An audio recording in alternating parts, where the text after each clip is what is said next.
අපි මේ නීතිඥවරුන් හැටියට මේ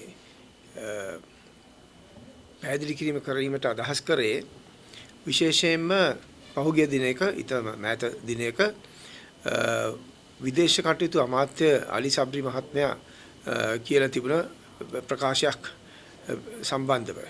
ඒ ප්‍රකාශය තුමා ප්‍රකාශ කියලා තිබුණා මාර්තු මාසයේ 2022 මාර්තු මාසයේ මේ කැබිනට් මණ්ඩලයට දැනුම් දෙනකම් මේ රටේ මේ ආර්ථිකය පිළිබඳව ආර්ථික කඩාවැටීම පිළිබඳව කිසිම දැනුවත්භාවයක් උන්ට තිබුණ නැහැ කියන එක.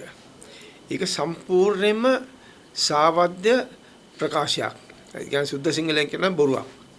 මේක මේ වගේ අතවශ්‍ය අලි සබ්රි මහත්මයා මම නීතිඥවරයෙක් හැටියටත් තරම ගෞරවයක් තිබිච්ච පුද්ගලයෙක්. එතුමා ඒ ගෞරවය තියාගෙන මේ විදිහට කටයුතු කිරීම ගැන ඉතාලත් මම කනගාටු වෙනවා. මොකද කියලා කියනවනම් මේ සම්බන්ධව මේ මහා බැංකුවේ කටයුතු කිරීම වගකීම බාරලා තියෙන මුදල් මණ්ඩලයට. එහි ප්‍රධානියා තමයි මේ මහා බැංකුවේ ගවර්නර්.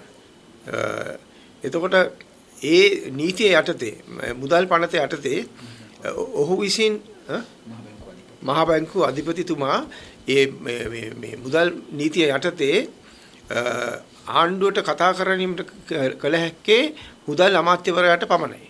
මේ මුදල් අමාත්‍යවරයාට එම මුදල් මුල්‍ය මණ්ඩල පනතේ 64 සහ 68 වන වගන්ති යටතේ සුමාන දෙකෙන් දෙකට වාර්තාවන් යවන්න ඕන.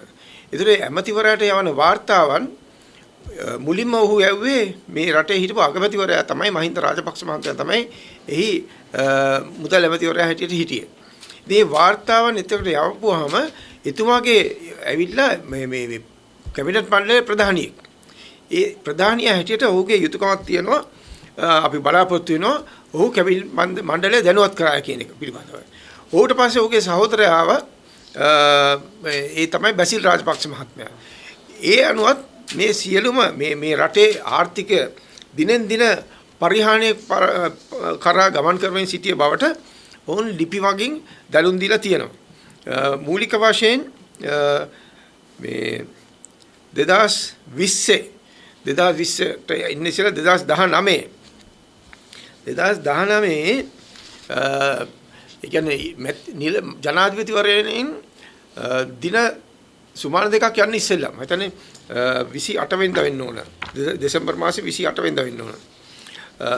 ජනාධිපති ගෝඨාභය රාජපක්ෂ මහත්මයා කැබිනට් පත්‍රිකාවක් ඉදිරිපත් කරා මෙම බදු සහනයන් ලබා දෙනවායි කියලා කම්පැනි වලට ඒ කියන්නේ VAT සහනය, GST සහනය ආදී වශයෙන් සහනයන් ගණනාවක් ලබා දීම සම්බන්ධව එතුමා මේ කැබිනට් පත්‍රිකාවක් ඉදිරිපත් කරා. මේ කැබිනට් පත්‍රිකාවෙන් තමයි මේ රටට ලැබිය යුතු ආදායම බිලියනයක් කියන්නේ මිලියන 1000ක්. මිලියන 10 ඒවා 681ක්. මේක මේ ප්‍රමාණය පිළිඅරගෙන තියෙනවා මේ මහ බැංකුවේ දැනටත් සේවය කරන අධිපති නන්දලාල් වීරසිංහ මැතිතුමා සහ සංජීව ජයවර්ධන මැතිතුමා ඇතුළු රාණි ජයමහා කෝප් කමිටුවට කර ප්‍රකාශයේදී සඳහන් කරලා තියෙනවා බිලියන 600කට වැඩිය කියලා එතුමා ප්‍රකාශ කරේ. නමුත් අත් වශයෙන්ම කියනවා නම් ඒක බිලියන 681ක්. මේ සඳහා පළවෙනි ඒ කියන්නේ අපේ පරිහානිය කරා යෑමේ ප්‍රථම පියවර ප්‍රථම අධීර තමයි මේක. ඒ සඳහා මේ ගෝඨාභය රාජපක්ෂ මහත්මයා 28 වෙනිදා දෙසැම්බර් මාසේ 2019 දෙසැම්බර් මාසේ ඉදිරිපත් කළ දේ කැබිනට් පත්‍රිකාව යටතේ කැබිනට් මණ්ඩලය සබ්රි මහත්මයාත් හිටපු කැබිනට් මණ්ඩලය අනුමැතිය දුන්නා. ඒතර මේ අනුමැතිය දීමේ මොකද්ද බලාපොරොත්තු වුණේ? මේ සාමාන්‍ය මේ මහ ජනතාවට මේ ලැබෙන සහනයක් නෙවෙයි. මේ සහන ලැබුණේ විශේෂයෙන්ම කම්පැනි වලට. වැඩිපුරම සහන ලැබෙන්නේ කම්පැනි වල. ඒ සහන දුන්නයි කියලා ජීවන විදිහේ කිසිම අඩුවක් තිබුණේ නැහැ එදා. ඒ තිබිච්ච මිල ගණන් එදා තිබිච්ච තත්ත්වයටම තමයි දිගටම පැවතුනේ. බිලියන 681ක මේ සහන දීමෙන් පසු කැබිනට් මණ්ඩලය සබ්රි මහත්තයාත් හිටියපු කැබිනට් මණ්ඩලය කියන්නේ මීට අවුරුදු 2කමාරකට ඉස්සෙල්ලා ඒ ඉදිරිපත් කරපු තීරණය අනුව තමයි කැබිනට් තීරණය ගත්තේ. ඒ තීරණය අනුව තමයි කරාට පස්සේ තමයි අපේ කන්ස්ට්‍රක්ෂන් ඉන්ඩස්ට්‍රි එක ඉදිකිරීම කර්මාන්තය සම්පූර්ණයෙන්ම අකර්මණ්‍ය වුණා. ඉදිකිරීම සඳහා ගෙවිය යුතු මුදල් මේ වන විට බිලියන 150ක් විතර ගෙවිය යුතු තියෙනවා. ඒක ගෙවන්න බෑ. ඇයි ගෙවන්න බැරි වෙලා තියෙන්නේ? ගෙවන්න බැරි වෙලා තියෙන්නේ සල්ලි නැහැ රජයට. ඇයි සල්ලි නැති වෙලා තියෙන්නේ? අර රජයට ලැබිය යුතු ආදායම නොලැබී ගියා. ඒ අනුව තමයි ඊට පස්සේ පෝර ගේම සඳහා මුදල් නැහැ කියලා කිව්වා. සබරි මහතා කොහෙද හිටියේ? සබරි මහතා විදේශ කටයුතු ඇමතිුනේ මේ පහුගිය දවස්වල. ඒ මහත්මයාත් ඒ කාලෙත් මම හිතන්නේ අධිකරණ අමාත්‍යවරයා හැටියට සේවය කරා. ඒ කාලය ඇතුළත එතුමා දැනගත යුතු තියෙනවා මේ ගන්න පියවර අනුව ඒ ගන්න පියවර කලෙක්ටිව් ඩිසිෂන් එක සාමූහික වගකීමක් යටතේ ගන්න තීරණයක් යටතේ තමයි මේ තීරණ ගත්තේ. ඒ තීරණ වලින් මේ රටට ජනතාවට වෙන අලාභය මොකක්ද කියන එක එතුමන් දැනගත යුතු තියෙනවා. එතුමා දැනගන්න හිටියේ නැත්නම් එතුමා කියලා අපි වැරදි තමයි. ඒ කියන්නේ කැබිනට් මණ්ඩලයේ වැරදි තමයි. එතුමත් ඒ වැරද්දක් තියුණා කියලා බාර කරනවා. නමුත් එතුමා කියනවා ජනතාවත් මේ පිළිබඳව වැරදි කියලා. ඔය ජනතාව වැරද්දක් කරා තමයි. ජනතාව වැරද්දක් කරේ මේ වගේ 6-4 නොතේරෙන මෝඩ තකතිර පුද්ගලයන්ව මේ තනතුරු වලට පත් කිරීම තමයි ජනතාව කරපු වරද්ද. මුදල් ඇමතිවරයා හැටියට මහින්ද රාජපක්ෂ මැතිතුමාට මේ නීතිඥ විභාගයේ තිබුණාට එතුමා කිසිම ආර්ථිකය පිළිබඳ කිසිම වැටහීමක් තිබුණේ නැහැ. WD ලක්ෂ්මන් මහත්මයා අවස්ථා ගණනාවකදී ලියුම් වලින් යවලා තියෙනවා බැසිල් රාජපක්ෂ මහත්මයාට සහ මහින්ද රාජපක්ෂ මහත්මයාට අද රටේ තියෙන ආර්ථිකයේ තියෙන තත්ත්වය මොකක්ද කියන එක. ඒ තත්ත්වය අනුව සමහර අවස්ථාවන්දී ඔවුන් විසින් පියවර ගන්න ලැබුවා. යම් කිසි පියවරක් යනකොට උදාහරණයක් හැටියට මහා බැංකුව විසින් තීරණය කළා බඩු ආනයනය කිරීමේදී මාජින් එක. ඒ කියන්නේ මේ ණයවර ලිපි නිකුත් කරන අවස්ථාවන්හිදී 150ක් බැංකුවේ ඩිපොසිට් කළ යුතුය කියලා. තැන්පත් කළ යුතුය කියලා. ඒ 150 තැන්පත් කළ යුතුය කියලා අදහස් කරේ ඒකෙන් භාණ්ඩ වර්ග 690 ගණනකට ඒයින් අපන ආනයනය කිරීමේ අඩුවීමක් තියෙනවා. එසේ තීරණය කරා නම්. නමුත් එසේ කිරීමට ඉඩ දුන්නේ නැහැ. කවුද ඉඩ දුන්නේ නැත්තේ? ඉඩ දුන්නේ නැත්තේ පී.බී. ජයසුන්දර කියන ජනාධිපතිවරයාගේ ලේකම්තුමා. ජනාධිපතිවරයාගේ ලේකම්තුමා ඒ සඳහා ඉඩ දුන්නේ නැහැ. එයාට නීතිමය හැකියාවක් තියනවද නැහැ? නීතිමය හැකියාව කිසිසේත්ම නැහැ. ඒ තමයි පී.බී. ජයසුන්දර මහත්මයා මේ ලියුවේ 2021 ජූනි මාසේ 21 වනදා ලියලා තමයි කිව්වේ මේ 150ක් වශයෙන් තියෙන මේ ඉදිරිපත් කරපු ණයවර ලිපි මේ විවෘත කිරීම කරන අවස්ථාවේදී 150ක් හැටියට ආයෝජනයක් බැංකුවේ තැන්පත් කළ යුතුයි කියලා ඒ කරපු තීරණය වෙනස් කරන්න කියලා ඌ නියෝග කරා. ඒක නීති විරෝධී රකපදාරුවක්. ඔහුට එසේ කිරීමේ කිසිම නීතිමය බලයක් නැහැ. ඒ තත්ත්වයේ තිබියදී තමයි මේ දේ කරේ. ඒත් මේ දේ කරනකොට WD ලක්ෂ්මන් මහත්මයා එතකොට මහ බැංකුවේ අධිපතිවරයා සෑම අවස්ථාවකදීම මේ රටේ හිටපු මුදල් ඇමතිවරයාට උදාහරණයක් වශයෙන් මම කියන්න 2021 අප්‍රේල් මාසේ 6 වෙනිදා මහින්ද රාජපක්ෂ මහත්මයාට ලියවනක් ලියනවා මේ එවකට හිටිය අධිපතිවරයා ලියලා වෙලා මේ රටේ තියෙන ආර්ථිකයේ තියෙන භයානකකම පෙන්වලා දෙනවා. එතනදී කියනවා furthermore given the government's stance not to approach the International Monetary Fund for emergency financing, the central bank is actively working with the government to facilitate enhancing non-debt sources of foreign exchange inflows. ආණ්ඩුව තීරණයක් අරගෙන තිබුණා ඒ වෙන විටත් IMF අන්තර්ජාතික මුල්‍ය අරමුදලේ සහාය ලබා ගන්නේ නැහැ කියලා. ඒ සහාය ලබා ගැනීමේ ලබා නොගැනීමේ තීරණයට සබරි මහතා සම්බන්ධ වුණා. මහින්ද රාජපක්ෂ මහත්තයා හිටියා, ගෝඨාභය රාජපක්ෂ මහත්තයා හිටියා, ඇමති මණ්ඩලයේ සියල්ලම හිටියා. ඒ තත්ත්වය යටතේ තමයි ඒ තීරණය ඒගොල්ලෝ ගත්තේ. දැන් ගෝඨාභය රාජපක්ෂ මහත්මයාත් කියනවා අපි ඒ තීරණය ගැනීමේ වරදි තීරණයක් අපි ගත්තේ කියන එක. මේ තීරණ වලට මේ සබ්රි මහත්තයාටවත් කිසිම කෙනෙකුට ඒ පාප කර්මයෙන් ගැලවීමට කිසිම අවස්ථාවක් ලැබෙන්නේ නැහැ. එතකොට ජූනි මාසේ 2021 ජූනි මාසේ 30 වෙනිදා ලියලා තියෙනවා මේ WD ලක්ෂ්මන් බැංකුව අධිපතිතුමා ලියලා තියෙනවා මහ බැංකුව අධිපතිතුමා මහින්ද රාජපක්ෂ හිටපු මුදල් ඇමතිවරයාට ඒවකට ලියලා තියෙනවා එහි 8 වන G ඡේදයේ සඳහන් වෙනවා the exchange rate remain relatively stable particularly after the receipt of the loan proceeds from the CDB largely due to the heavy normal situation of the Bank of Central Bank but remains under depreciation pressure due to the lack of foreign exchange liquidity in the domestic foreign exchange market. Further supply of foreign exchange to the domestic foreign exchange market by the central bank may be required to curb any undue volatility in the exchange rate. This is not viable given the current low level of reserves.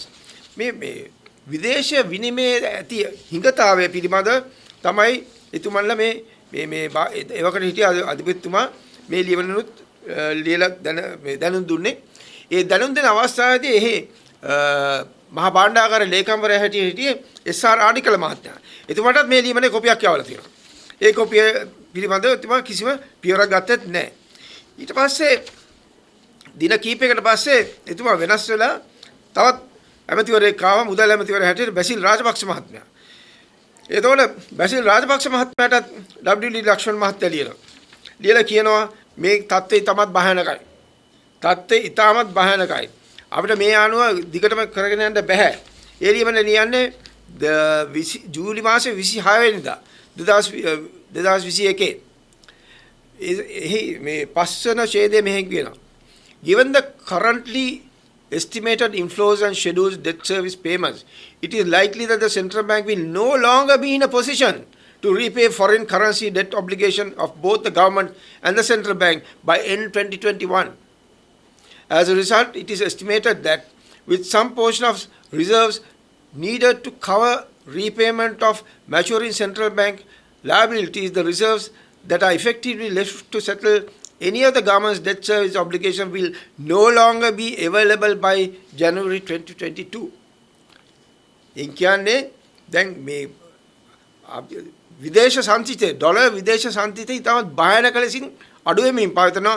අපිට 2022 කිසිම මේ ණයක් dollar වලින් ගෙවීමට හැකියාවක් ලැබෙන්නේ නැහැ කියලා. ඒ පමණක් නෙවෙයි. දැන් මේ වෙන විට මෙම අවුරුද්දේ ඒ කියන්නේ 2021 අවුරුද්දේ පමණක් බිලියන 2.2ක් ඒ කියන්නේ මිලියන 2300ක් ගෙවුවා ෆොරින් ඩෙට්ස් විදේශීය ණය සෙටල් කරා බිලියන 2.3ක්. ඒ සෙටල් කරෙත් මේ අපේ තිබිච්ච සංචිතය හරහා තමයි. මොකද 2019 ගෝඨාභය රාජපක්ෂ මහත්මයා රජය බාර ගන්නකොට අපේ සංචිත තිබුණා 7.5ක්. ඒ 7.5ක් තිබිච්ච සංචිතය මේ වන විට 3.5කට බැහැලා තිබුණේ. ඒ තිබිච්ච 3.5න් ඩොලර් බිලියන 3.5න් තවත් 2.3ක් බිලියන 2.3ක් ඩොලර් වියදම් කරා 2021 වර්ෂයේදී. ඒත් වියදම් කරලා ඉවරලා ඉතුරු වෙලා තිබුණේ තියෙන මේ තුට්ටු දෙක අනුව තමයි මේ ලක්ෂ්මන් මහත්මයා කියන්නේ අපිට 2022 දී කිසිම ඩොලර් ණයක් විදේශ ණයක් ගෙවීමට හැකියාවක් ඇත්තේ නැහැ කියලා. තත්ත්වය එසේ තිබියදී තමයි කබ්‍රාල් මහත්මයා පත් වුණේ සැප්තැම්බර් මාසේ 14 වෙනිදා. සැප්තැම්බර් මාසේ 14 වෙනිදා. ඒක වුණේ 14 මේ අත්වශයෙන් මේ අවසාන සතියේ සැප්තැම්බර් මාසේ. එතකොට මේ සැප්තැම්බර් මාසේ අවසාන සතියේ කබ්‍රාල් මහත්මයා පත් වීමට මොහොතකට ඉස්සෙල්ලා WD ලක්ෂ්මන් මහත්තයා ඒකට හිටිය මහා බැංකුව අධිපතිතුමා සැප්තැම්බර් මාසේ 14 වෙනිදා ලිපියක් ලියනවා බැසිල් රාජපක්ෂ මුදල් අමාත්‍යවරයාට. ලියලා කියනවා මේ රටේ තියෙන මේ භයානක තත්ත්වය තවදුරටත් ගෙන යා නොහැකි කියලා. එහි කියනවා මේ තත්ත්වය යටතේ the following are the major points to be noted in relation to the level of official reserves and estimated outflows and envisaged inflows. With the repayment of the International Sovereign Bond ISB in July 2021, now this is මේ කියන්නේ අර ජනවාරි 2022 ජනවාරි මාසේ 20 වෙනිදා 18 වෙනිදා මේ රජයෙන් ගෙව්ව ඩොලර් මිලියන 500 ISB එකට ඉස්සෙල්ලා ඒ කියන්නේ 2021 ජූලි මාසෙම gross official reserves have declined to a substantially low level of US dollars 2.8 billion by end of July 2021, equivalent to around 1.8 months of imports. Gross official reserves have increased to around 3.5 billion by end of August 2021 with the receipt of SDR allocation from the International Monetary Fund. Then due payments, then there are other payments to be made, but they are saying very clearly that they cannot sustain these foreign payments that are now coming up from time to time. මේ තත්ත්වය යටතේ මේ ඇමතිවරයාට මේ ලියනකොට මේ ඇමති මණ්ඩලයට මේ පිළිබඳ දැනුවත් භාවයක් තිබුණේ නැහැ කියන එක විහිළුවට කාරණයක්. ඒක සම්පූර්ණ විහිළුවට කාරණයක්. එතකොට ඒ තත්ත්වය යටතේ තමයි සබ්රි මහත්මයා සම්පූර්ණ වගකීම බාර ගන්න ඕන බොරු කියන්න නරකයි.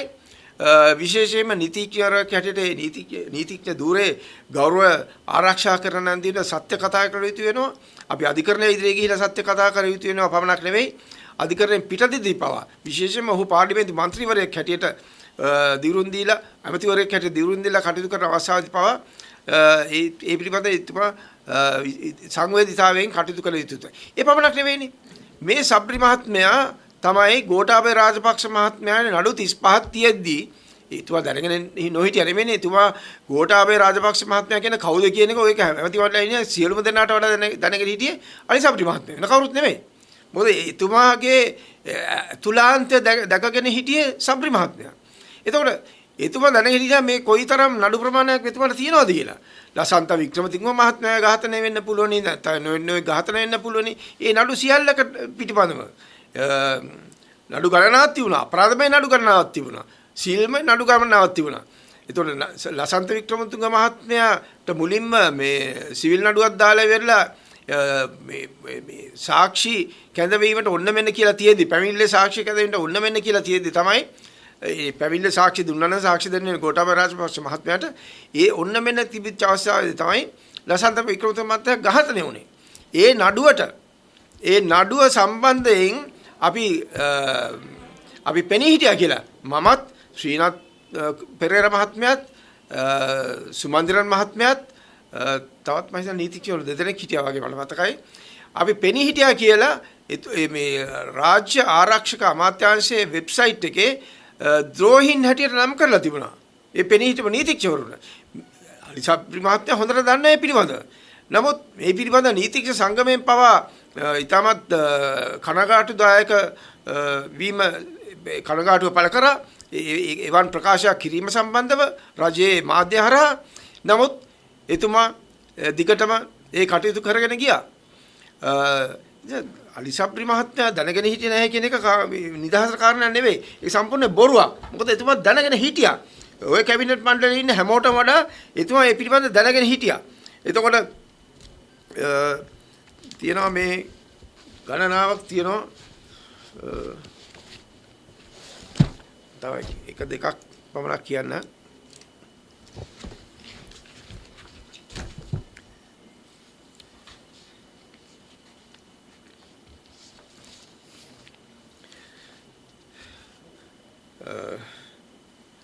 WD ලක්ෂ්මන් මහත්මයා ජූලි මාසයේ 26 වෙනිදා 2021 ජූලි මාසයේ 26 වෙනිදා ලියපු ලියවනේ මෙසේ සඳහන් වෙන දෙවනි පිටුවේ මේ ඇමතිවරයෙකුට වඩා කියන මුළු ඇමති මණ්ඩලයම මේක දැනගන්න ඕන.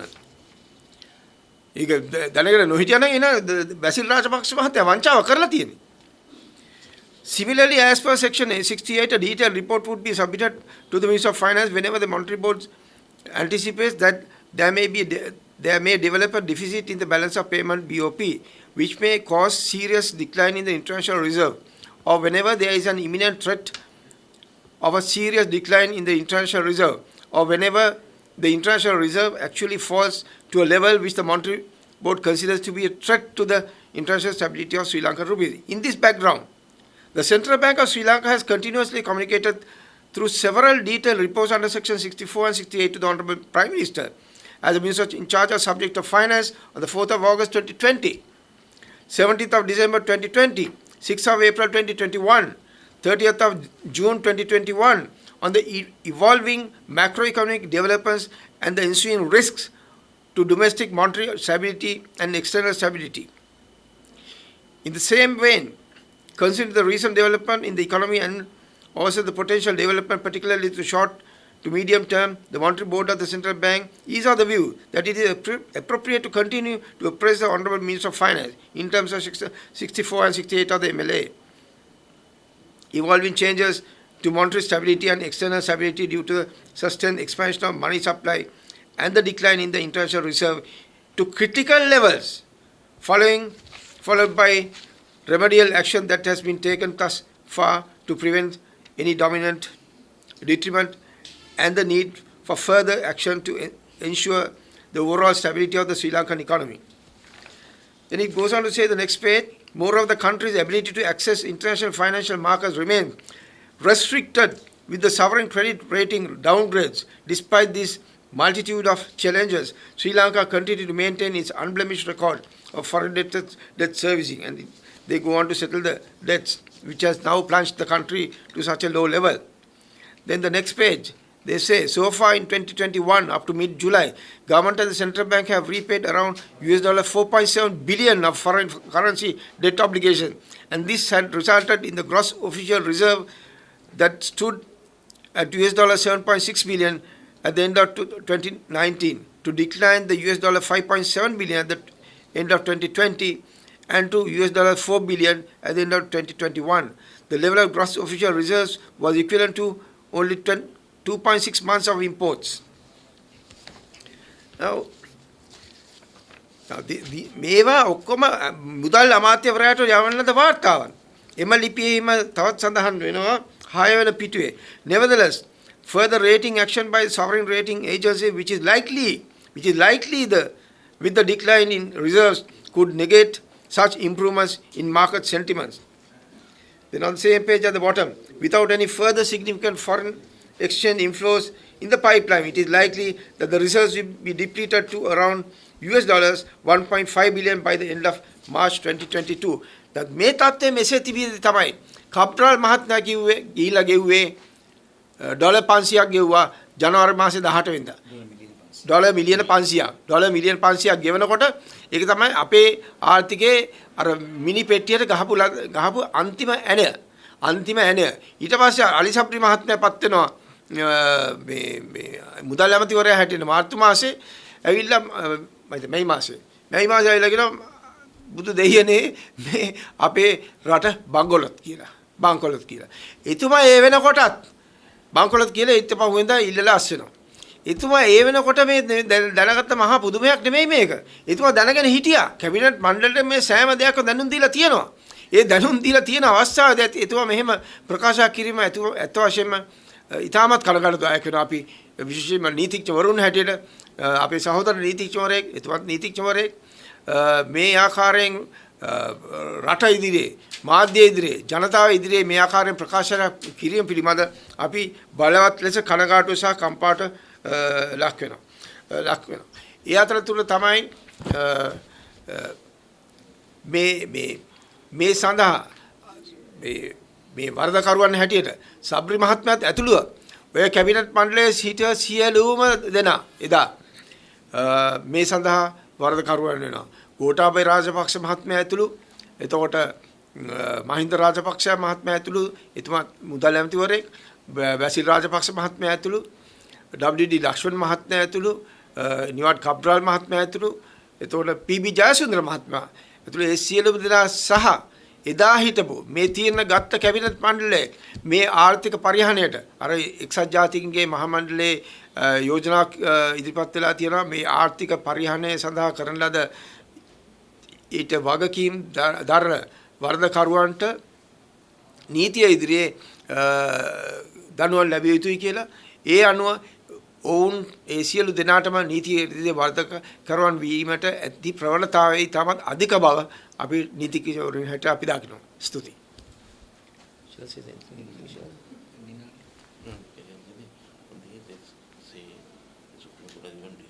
Yeah, you want to talk about the compliance. They must comply. Compliance must be followed. only. No, no. Nothing. What I have explained in Sinhalese a while ago is that Mr. Sabri has been a minister of the cabinet since the new president Gotabaya Rajapaksa came to power in November. The first cabinet, one of the first cabinet recommendations and a cabinet paper that was submitted by the then president Gotabaya Rajapaksa was to reduce the taxes, GST, VAT, and several other corporate taxes and individual taxes, starting from 2.5 million that were raised to 25 million. So all these taxes were cut down.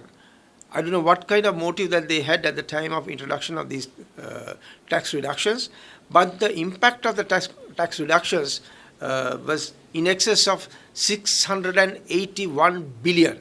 The staggering amount of 681 billion was deprived from the coffers of the treasury. It is as a result of that such deprivation, which never passed down to the people of this country, which retained and which remained with the corporates. The government was bankrupt by that time itself with the very cabinet paper that was submitted by these new ministers who have been now sworn in. As a result of that, we had no money to pay the bills of the construction industry. The bills of the construction industry, which has not been settled even up to now, is in the region of about 150 billion. That is less than one-fourth the tax that have been deprived from the coffers of the government. Now, if these monies were paid to the construction industry, at least close to 1 million of people who were working in the construction industry would not have been jobless. Now, this industry has totally collapsed. They are without jobs and their families are helpless with the inflated pricing running up to 70%, 80%, 90% in certain months. They cannot simply exist. Now, this is a very serious situation. When this cabinet paper was put forward by Gotabaya Rajapaksa, Mr. Sabri was in the cabinet. So he has to take the responsibility for approving this cabinet paper. As a result of which, without even necessary laws, until such time the new government was elected in August 2020, there was no laws with regard to these tax reductions. It was only by circular that the cabinet decided to introduce these tax reductions with retrospective effect, as a result of which we were deprived of that amount of income. That was illegal.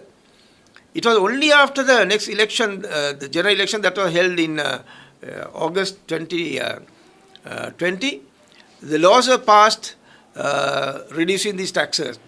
After in compliance with the laws that were passed, then they were introduced again. But our complaint is, during the entire period, this was a political promise that was given by the presidential candidate Gotabaya Rajapaksa at that time, just to win the votes. I don't know whose votes that they could have got with the reduction of these taxes from the blue chip companies and the big corporates. But somehow it is necessary to go into as to who benefited out of this. But Mr. Sabri, coming back to the statement that has been made by Mr. Sabri, he cannot and he shall not absolve himself of the responsibility of having to bear, as he says, that they were not aware of what was going on until such time it reached March this year, 2022.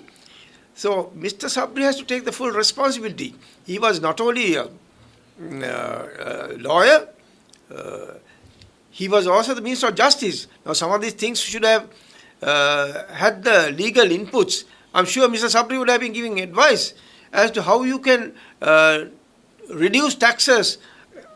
We cannot comprehend how you can reduce taxes without amending the law. The law was amended in after 2020 August, but until such time they did not. They waived the taxes that were to be recovered from those companies.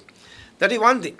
Then in the meantime, every time, whenever a decision was taken by the Monetary Board, it was submitted to the from time to time from 2020 and going on till 2022. Every 2 weeks, the Monetary Board is required to send letters and reports under Section 64 and 68 of the Monetary Law. It is also the responsibility of the Monetary Board under Section 103 to decide on the margin for letters of credit. Now, when the central bank, headed by Dr. Lakshman, took a decision to increase the margin to 150%, usually its maximum would be 100%, but in this instance, on more than 600 items, they decided to reduce the margin to 100, not reduce, rather increase the margin to 150%. Why? They wanted to reduce the imports. As a deterrent, they increased the margins to 150%. But this was thwarted by a letter or rather insistence by the the President's Secretary, Mr. P.B. Jayasundara, who had no legal status whatsoever with regard to influencing the Monetary Board.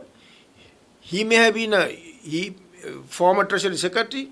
Now he has been informed by Mr. Artigala, and he tells the he tells the Monetary Board and Dr. Lakshman that he should not increase the margin to 150%. Now, these letters, the reports that are required to be sent to the Minister of Finance have been sent to the Prime Minister and also to the Minister Basil Rajapaksa in their capacity as the Ministers of Finance. Now, as the Ministers of Finance, it is their responsibility to table these reports to the Cabinet of Ministers and then get instructions from the Cabinet as to what should be done as the next step. So, Mr. Sabri cannot claim or absolve his responsibility stating to the nation that I was not aware of it. It is totally a palpably false statement that he has made. It's totally a palpably false statement he had made. He cannot be excused or pardoned for such a misleading statement to have been made by him. We never expected that as a lawyer that he would do that, because we expect certain amount of sincerity when making statements on these issues, which he has violated. So, having said that, what happened was the Monetary Board, they made recommendation from time to time, but actually speaking, when that kind of a letter is sent by the President Secretary, Mr. P.B. Jayasundara, all that Dr. Lakshman should have done is to throw it into the waste paper basket, because he has no legal status in writing such letter. But he loved the job more than the country. He loved the job more than the duty that he was urged to perform by way of the monetary law. So he accepted and adhered to the request of the Treasury Secretary. Then in the meantime, Treasury Secretary was also writing, and also the P.B. Jayasundara was also writing letters to Dr. Lakshman and urging that the dollar should be pegged at 203, not more.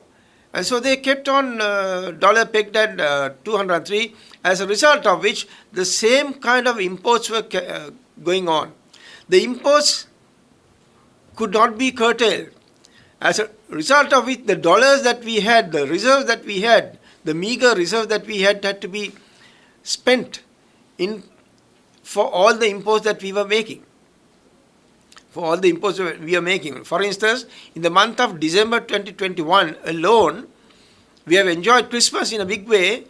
Our imports were $2.3 billion. Import bill went up to $2.3 billion. Why did that happen? It happened because we took no steps to curtail the imports. Now, these are not things that were known to the general public. You and I didn't know anything about it. These are known only to the ministers in the cabinet or the people in the Monetary Board. They must be responsible. On top of it, Mr. Sanjeeva Jayawardena and Dr. Rani Jayamaha, through two respected members of the Monetary Board, have written 9 letters to the Monetary Board urging them not to peg the dollar at 203 and also not to refrain from going to the IMF. This is what they have told the COPE committee headed by Dr. Charita Herath. So all that was ignored and then fell on the deaf ears, and they went on as if everything was fine and everything was in order.